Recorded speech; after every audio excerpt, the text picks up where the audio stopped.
jika ada kewajiban puasa yang sifatnya mesti mengganti qadha dari puasa Ramadan yang belum ditunaikan dengan sempurna, seperti perempuan yang datang masa haidnya saat Ramadan, kemudian telah tuntas masa Ramadannya, masuk ke Syawal, dihadapkan pada situasi antara memilih dia mengerjakan puasa sunnahnya atau mendahulukan qadhanya. Mana yang harus didahulukan di sini?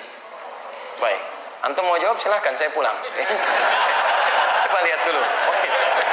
Kita bukan main tebak-tebakan di sini ya. Kita harus kembalikan ke dalil dulu. Baik. Lihat sini, di sini ulama terbagi dua pendapat. Pendapat pertama yang mutasyaddid, yang sangat ketat.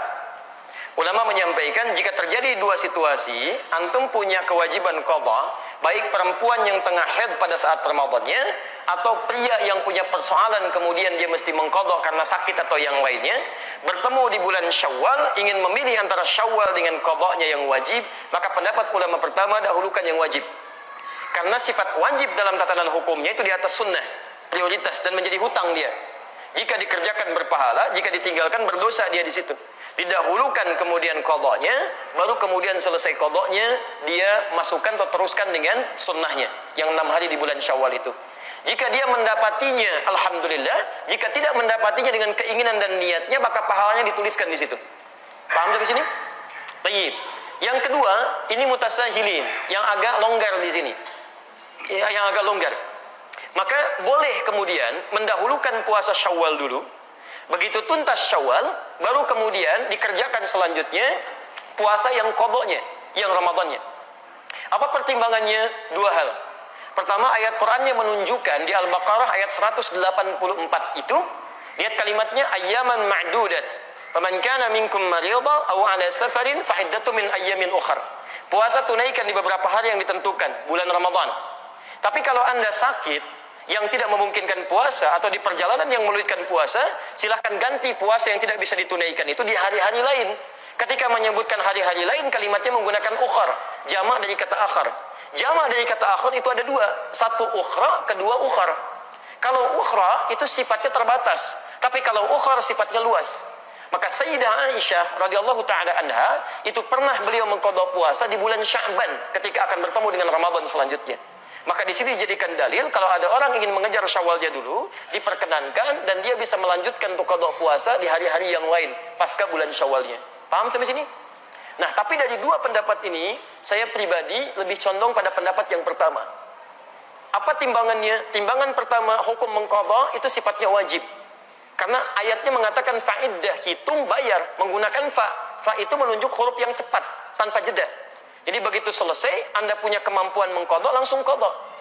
Yang kedua, ini yang jadi masalah. Ketika Anda menunda untuk mengerjakan, masalahnya apakah Anda bisa memastikan Anda hidup sampai batas penundaan itu? Ini poinnya. Kita tidak bisa memastikan.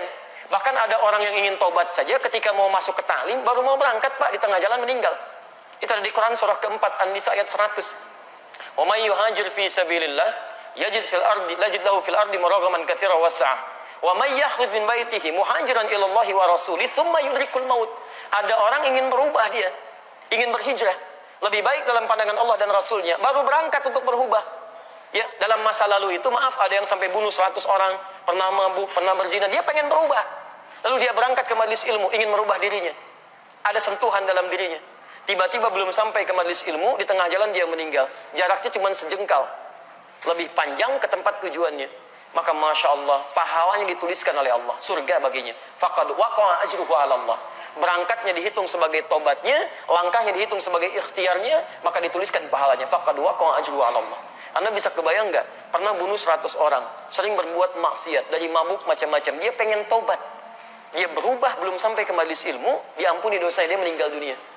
Nah, syahidnya, mohon maaf, kaitan dengan kita pembahasannya adalah, lihat kalimatnya, jika orang ini saja tidak bisa memastikan kapan dia wafat, maka bagaimana dengan Anda yang berinisiatif untuk menunda qadhanya?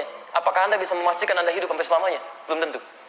Tapi poin keduanya, jika orang pernah bunuh 100 orang saja dia pengen berubah, Allah menjamin dengan surga, maka bagaimana dengan Anda yang nggak pernah bunuh orang, nggak pernah Anda mabuk sebanyak orang tadi, nggak pernah bermaksiat seperti orang tadi?